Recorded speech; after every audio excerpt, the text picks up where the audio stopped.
and welcome. This is your Coach Keya on your favorite show, the Be Happier podcast.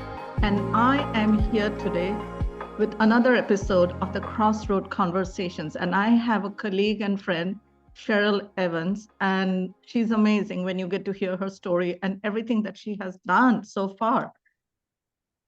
So I will not even try. I'll not even try to introduce her to you. I will have her say to you in her own words, who is Cheryl Evans and what makes her get up every morning. Get started. So the mic is yours, Cheryl. Well, thanks. Thanks for having me on, Kay. I really appreciate it. Gosh, who am I? Who are any of us? Do we ever know that answer? Really, I feel like it's a process of discovery and surprise every day. But what makes me get up every morning is just the adventure that the day holds, because you never really know what's going to happen. And I've been fortunate enough to have a long career as a business consultant and coach. And that has allowed me to work with so many amazing people in so many different industries all over the world, and to do so many different things that it's been so much fun. And, I can't wait to see what the next thing is. So you are a business coach, right? Yep. And I know you have worn many hats before that, and you still wear many hats right now, right? Yep. So, and this conversation is not a linear conversation, but what's coming up for you right now at this juncture where we are? Today is, just for the sake of it, we are right before Halloween 2023. And so we are already into the Q4 of 2023. And very soon there will be Q1 of 2024. So what is your great vision for yourself that makes you want to do whatever you do? Share us your vision. Well, it's been a really interesting couple of months with a lot of transition for me.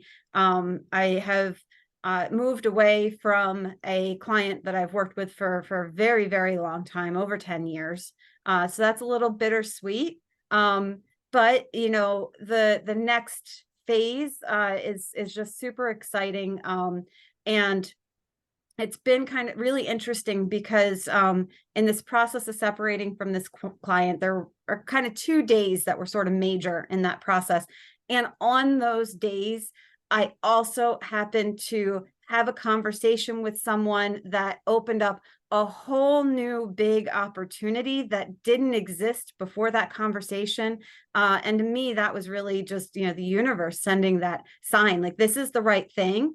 And everything's going to be okay. And there are really great new big things coming. And so it's been such a neat process. And so, some new big things really have a lot to do with collaboration, and really strategic collaboration with other businesses and other people, and finding ways that we can help each other grow our businesses and reach and help more people. In ways that are just really beneficial for all of us, and exploring what does that look like, and how do we do it? And, that's some really interesting territory to kind of move into, because I've been a solo consultant and coach for over 20 years. And, the last 2 years, I've really moved a lot towards group coaching and group work.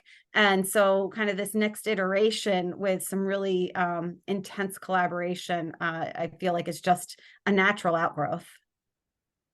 So I heard you repeat collaboration quite a few times, because that is the core of what I do.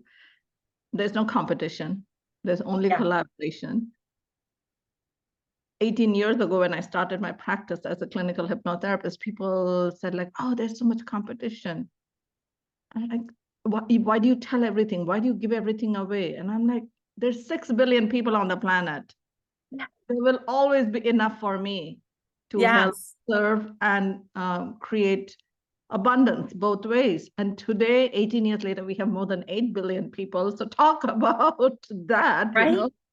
Absolutely. And also what I find very interesting when you said, like a client that you had for 10 years moved away, and right away, the space opened up for you to create something new. And Yeah, I know it is bittersweet whenever we have to let go, even if you have a cat that's 29 years old and is had a great meal, you had a great cuddle, and the next morning they don't wake up. It yep, still hurts. It yes, still hurts. It will yep, always hurt. Anytime you look back on time, you look back on that relationship, there will be bittersweetness. There will always be those fond memories. But unless we let go of the old, you cannot create the new. So, absolutely. so this is a crossroad conversation. So take us through that emotional journey that you went through, and then we will talk about the logical part, the right brain. Yeah. So, I think change is always uncomfortable. Even good change, change is always uncomfortable for us. And, Mhm. but I firmly believe, and I've seen it play out in my life over and over again, that, sometimes change can be small and incremental and your life can kind of adjust around it. But there are those times where the only way possible to build something new is to clear the ground. I like to think of it in terms of like building a new building in a city. Well, there's Mhm. no available land. The only way to build this new great thing is to tear something else down to make room for it. Mhm. And, sometimes that's necessary and it's beneficial. And I feel like our lives are the same. Sometimes the only way to make room for something bigger and better is to remove things that are already there and standing in the way. True. And like you said, clear the ground. And here's something that I want to make a point of. Whenever you're clearing the ground, you don't clear the ground and start building. You dig a hole. Yeah. Yes, you do. And the higher you want to build, the deeper the hole needs to be, the foundations Yes. need to be. So there is so much groundwork that happens that people don't see. And sometimes it takes years. Yeah. Mm. Yeah. And it can be scary because, sometimes the hole you're digging is financial. And, Emotional it can too. be really Don't scary. let's not talk about the emotional hole we are digging, because everybody will come and doubt, because they'll come and tell you, hey, this was a new business, right? This was a great opportunity, right? And how come we don't see anything yet? Yes. So even the inner doubters come up and they say like, yeah, man, I'm not seeing anything happening, because people are, so there's so much, as as a person who, as a hypnotherapist and a person who helps their clients with their mindset, the Mind Makeover method that I have curated over 18 years and come up with is a subconscious mind makeover method. And it is all that you have to be so strong within you that no matter what the wind, what the tsunami, what fire, what earthquake, no matter what shows up, you are grounded. Yeah, absolutely. Well, I have a good analogy for you and for our viewers here today. Anybody who knows anything about gardening, there's a little rhyme that says, first year sleeping, second year creeping, third year leaping. And a lot of times in business and in our lives, it's very much the same. That first period of time doesn't look like there's anything happening because it's all very subtle and preparatory. And then, that next phase, it's creeping. Things are starting to move a little bit. There's some signs that something's happening, but nothing big and grand. And then that third phase is when everything explodes into a riot of color. And that's when you really get to show your true colors. But yeah, it takes patience and perseverance and fortitude in order to get to that point. Mm-hmm. And even if you see sprinters, because a marathon is a series of sprints, that's what I say, because life is a marathon, life isn't a sprint. Yeah. But how do you live your life? One day at a time, right? Yep. So you run a marathon, one sprint at a time. And you see those sprinters, those Olympians, okay, the best of the best on the planet in their time, they're all hunched down. They're Yeah. all, you'll think like, what is it? It's a crawling race? Is Yeah. come to see people crawl? No. First you crawl, then you get started, and then you start Yeah. running. Then, so yes, There is the creeping, there is the crawling, and then there's the walking, and then there's the running. Yes. Yep. So everything is that. And it's a repetition. You have to go through it over and over again, and you have to remind yourself over and over again. And that's what as coaches we do. We hold a container for our clients. Yeah. So tell us how you got started in this business, in the coaching business.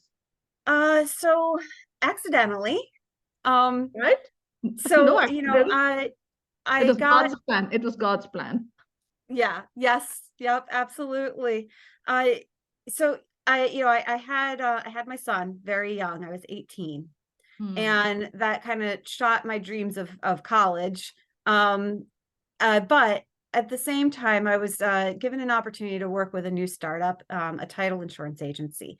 And I got to work very closely with the owner to help grow this company over a course of a couple of years. And because it was just the two of us at first, I really was hands-on in everything that was going on. And I really got to learn everything there was about what it took to start this business and to grow this business.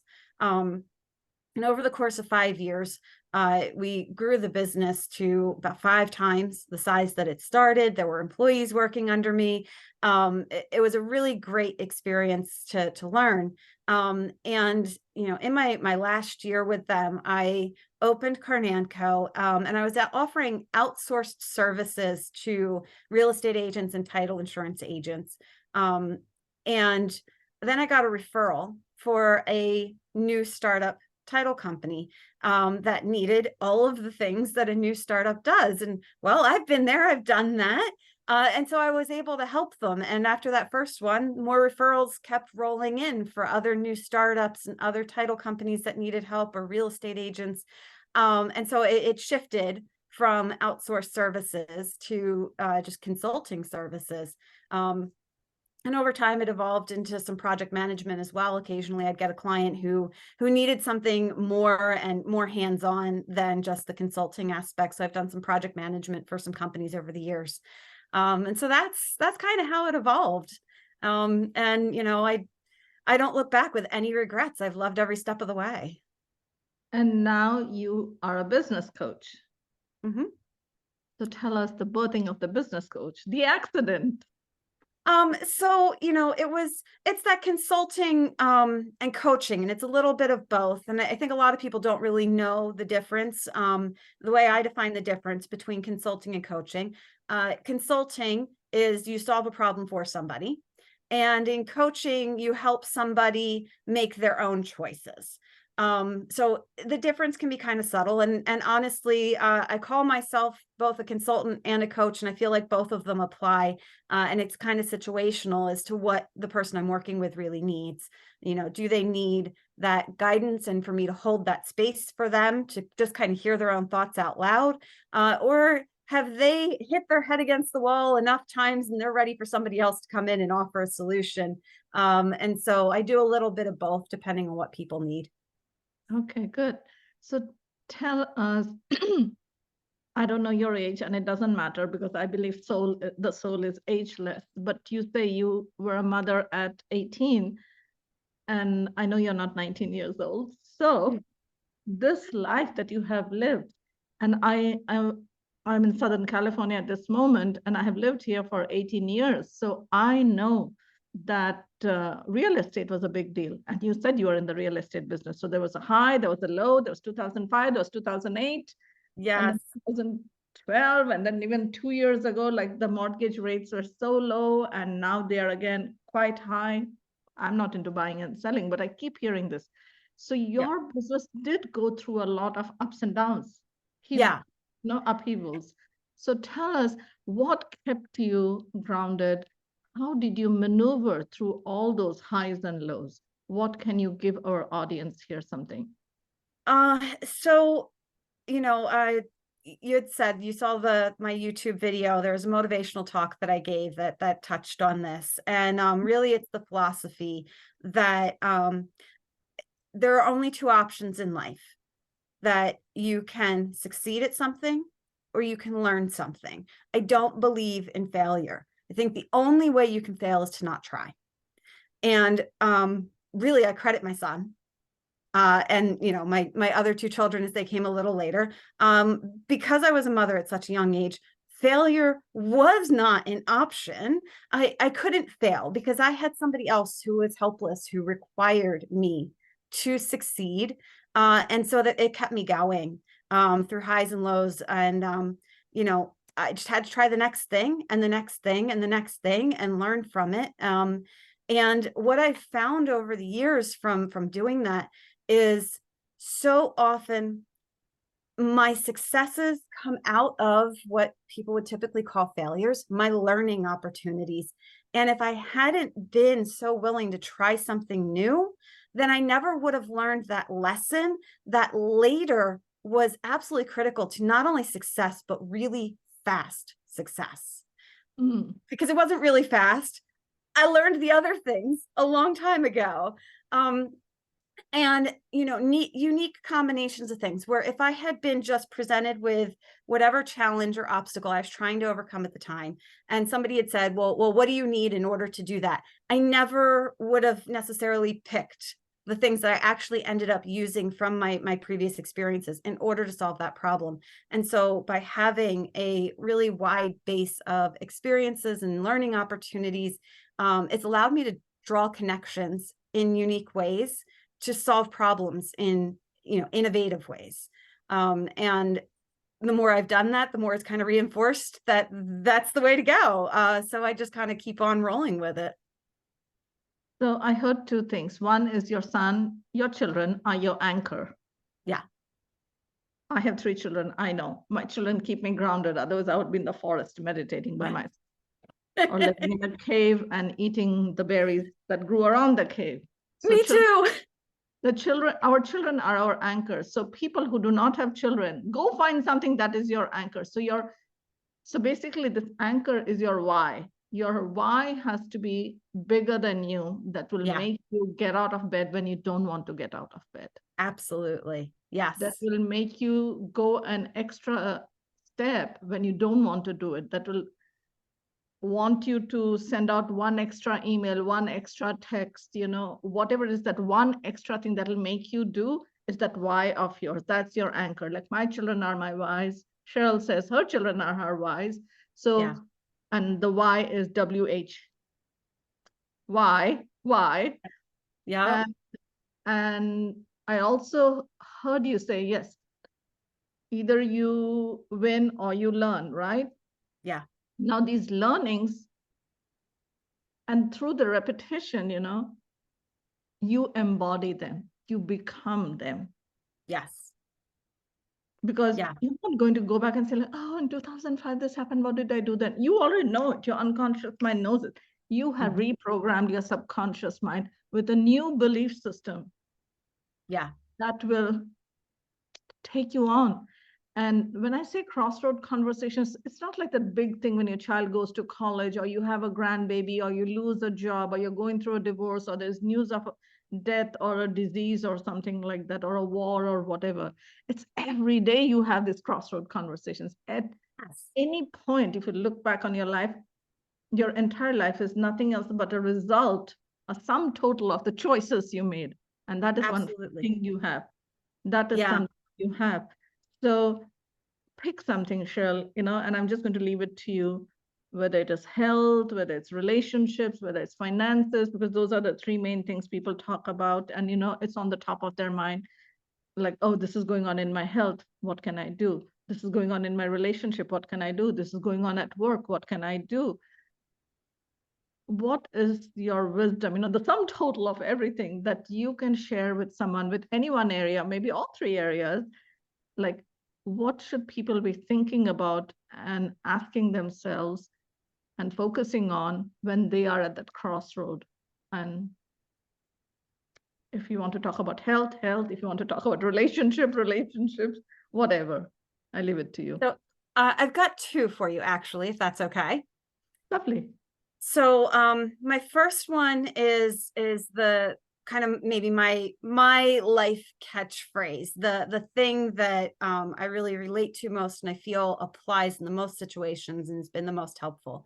And it's my own adaptation of something attributed to the Buddha. but I've kind of modernized it a little bit, using some Western language so that I feel like it hits home a little bit more easily. And it is, the root of all suffering is unmet expectation. Mm-hmm. And I have found that some of my most profound mindset shifts have come from contemplating that very concept in a situation that I'm struggling with, because ultimately, the only thing we ever have control over is ourselves. It's the only thing we are guaranteed able to, or potentially able to, control in the world. And it's absolutely phenomenal when you can shift what's happening inside your brain and change your experience of reality without ever changing the reality around you. And it's so huge, and it's so just mind-blowing when it happens. But to do that, you really have to think, well, what is causing me to suffer? Why am I suffering in this moment? What is the expectation I have that is not being met? And I have yet to find a situation where I couldn't apply that. There's always some expectation you have in a situation. And if you can change that expectation, you can change your experience of the situation. And I like how you put it, that changing the reality within you, because everything begins with a thought. Yeah. You change the reality within you, and suddenly things around you start shifting, because you cannot change things. You can only change the way you look at things. And by looking at things a different way, you change the things themselves, because everything is a perception and adaptation. And this is what I tell my clients, because Charles Darwin, he talked about the survival of the fittest. When he went to the Galapagos Islands and he saw these turtles and iguanas and whatever his reptiles, whatever he saw over there, so they have survived just by adapting. Yeah. Yep. So the world does not belong to the prettiest or the wealthiest or the smartest or the handsomest or whateverest or the richest. It belongs to the strongest. And the strongest will survive, will rule. And strength comes in the flexing and the adapting, not in the resisting. Not in the rigidity. Look at the bamboo and look at the oak. Yes. Yeah, exactly. The willow can withstand the storm that topples the oak because the willow is able to bend. Yes. It's a flexibility. Yeah. And that it's absolutely adaptive and flexibility that's required to change your expectations. And the one objection I've heard most often when I've talked to people about this concept is, but that person is wrong. And why should I say that it's okay for whatever it is they're doing? And that's absolutely not what I'm saying. When you change your expectation, you are not changing from this behavior is not okay to this behavior is okay. What you're doing when you're dealing in a situation where somebody else is doing something that truly is not acceptable, it's that you're shifting that expectation that the other person is going to change. Because you can't control whether or not the other person changes. And when you shift your expectation to one of accepting that the other person is who they are and they're going to do what they're going to do, that then shifts how you handle the situation. Exactly. Because when change is off the table, you'll make different choices in how you interact with that person, how you allow them into your world and inside your head. And that world is that head that we allow them. Because the people who upset you, the people who do not favor you, who do not validate you, why do you let them occupy this free real estate in your mind? Why do you do that? And that's a question for you to think on and journal about, and maybe talk to Cheryl or me, or find a coach that you resonate with and get into that space. Be vulnerable. Because if a fish does not know how to ride a bicycle, a fish is not a failure. So if you want someone to be kind to you, but that person is not kind towards themselves, then who's the bigger fool? I mean, you are setting yourself up for disappointment by expecting someone who can't do something. Like, you don't go to the dentist and say, I'm trying to have a baby. I thought you're a doctor. You don't do that, you know? So, Absolutely. yeah. Yeah. So, Do you want to be happy or do you want to be right? Sometimes you can't have both. mhm. And Yes. for those people who think being right makes them happy, you're wrong. I love that. I love that. Yes. So true. So true. So, is there anything else that's coming up for you that you would love to leave the audience with? That, if you had 2 minutes on this world stage and this was your moment to share something, maybe the UN, I don't know, whatever, what would that be for Cheryl Evans? Because I know you have a very, like you said, a very colorful life. I mean, you I have do. achieved so much and you're still going so strong. And I appreciate that so much about you, Cheryl. So what is Well, it? thank you. So my last thing that I'll leave you with is an experience that I had a little while back that was really profound for me, and hopefully somebody else may find that a bit profound for themselves as well. So it was one of these crossroad moments, and it was one of those crossroads that felt like the LA freeway system of crossroads internally, but externally my life was just carrying on as it was day to day. But I was taking a walk one day and I was kind of contemplating my own existential crisis of what do I want to be when I grow up? And I wasn't 18 when this happened. And so, I was kind of chastising myself a little bit of like, do I ever get too old to ask that question? I'm 42. Why am I asking this question? And then I laughed to myself because I'm a fan of Douglas Adams and Hitchhiker's Guide to the Galaxy. And for anybody who's familiar with that work, 42 is the answer to life, the universe, and everything. And it struck me because I realized that I am the answer to life, the universe, and everything for me. And so what I want to be when I grow up is me, and just own it. I am me in all the beautiful weird that I am, and people can love it or not, and that's okay. Lovely. So, to our dear audience who stuck with us till the end, I just want you to know that in the show notes and in the description, if you're watching this on YouTube, even if you have heard it on the podcast, come and watch it on YouTube because it's so much more three-dimensional. You'll find a way to contact Cheryl and set up your time with her, have a conversation with her, and see how she, with her great wisdom and her grit, could be part of that journey, that next step, if you feel like it. No pressure, but think about it and you know how to get a hold of her. So thank you so much, Cheryl, for showing up today. And I would love to continue this conversation, but I like to keep it like bite-sized for our audience here. And we will set up another Absolutely. time on the calendar and we will continue this conversation. Lots of love to you and great blessings. Well, thank you, Keya. I would love to come back and continue this conversation with you some other time. And I appreciate you providing my information for your viewers and absolutely encourage them to reach out to you as well. Because from the moment I met you, I felt such a kindred spirit in how you look at things and what you face in the world. So absolutely, I encourage people to reach out to you as well. And I think we both bring a lot to the table that can be really helpful. So for anybody who needs some help, we're both very happy to help you along your journey. It's all about collaboration, right?